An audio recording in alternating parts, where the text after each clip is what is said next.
La phase de groupe de la Coupe du Monde 2022 est officiellement terminée depuis vendredi soir. C'est désormais une toute nouvelle compétition qui commence avec les huitièmes de finale à partir de ce samedi. On vous donne toutes les dernières infos et tout le programme du mondial Qatari dans notre journal du samedi 3 décembre.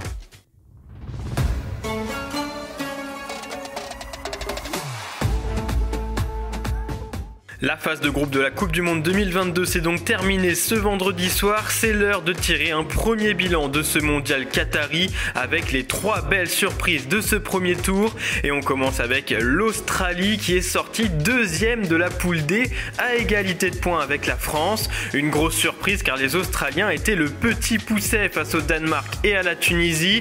Mais ils ont finalement réussi à s'imposer à chaque fois pour se qualifier en huitième de finale. Une première depuis la Coupe du Monde 2006 pour le pays d'Océanie qui va désormais faire face à un défi de taille avec l'Argentine de Messi. La deuxième surprise de ce mondial n'est autre que le Japon. Dans une poule très relevée avec notamment l'Espagne et l'Allemagne, les Japonais ont réussi à sortir en tête avec 2 victoires face à la Mannschaft puis la Roja.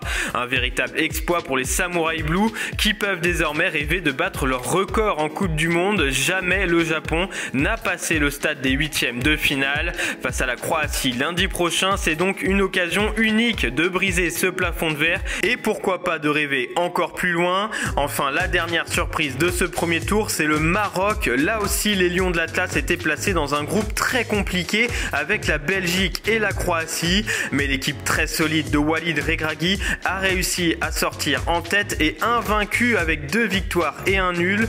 En 3 matchs, les coéquipiers de Hakimi n'ont encaissé qu'un seul but et peuvent compter sur le talent de Ziyech ou encore Boufal pour faire la différence en attaque. C'est désormais un très gros choc face à l'Espagne qui attend les Marocains en huitième de finale. Et à la veille d'affronter la Pologne dimanche, Hugo Lloris s'est présenté en conférence de presse ce samedi. L'occasion pour le capitaine des Bleus d'évoquer l'incroyable record qu'il s'apprête à battre. En effet, le gardien de 35 ans va égaler Lilian Thuram au nombre de sélections en équipe de France. Avec 142 caps, Lloris entre dans l'histoire. Oui, c'est pas rien et je suis très honoré de ces chiffres, très fier. C'est quelque chose certainement que j'apprécierais davantage une fois la compétition terminée, en espérant de la meilleure des manières. Reste à savoir s'il y aura une 143e sélection dans cette Coupe du Monde 2022 pour Hugo Lloris. Et voici les résultats des derniers matchs de la phase de groupe avec 2 surprises. Le Brésil battu par le Cameroun 1-0 sur un but de Vincent Aboubakar. Insuffisant cependant pour qualifier les Lions indomptables puisque dans le même temps la Suisse a fait le job face à la Serbie en gagnant 3-2. Dans l'autre poule, c'est le Portugal qui a été mis au tapis par la Corée du Sud 2-1. Les Sud-Coréens arrachent ainsi leur qualification pour les huitièmes aux dépens de l'Uruguay qui avait pourtant battu le Ghana 2-0. Et le tableau complet des huitièmes de finale est désormais connu. Tout commence dès ce samedi avec 2 affiches au programme. Pays-Bas, États-Unis et Argentine, Australie.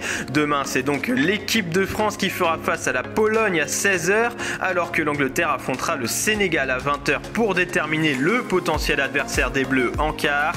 La journée de lundi sera sous le signe des pays asiatiques puisque le Japon et la Corée du Sud seront opposés respectivement à la Croatie et au Brésil.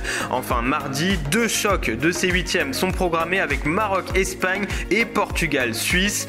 Toutes ces rencontres sont évidemment à suivre sur Made in Foot. Et voilà tout ce qu'il fallait savoir sur la Coupe du Monde 2022 en ce samedi 3 décembre. Merci de nous avoir suivis. N'oubliez pas de vous abonner et de liker cette vidéo. Et on se retrouve bientôt pour un nouveau journal de Made in Foot.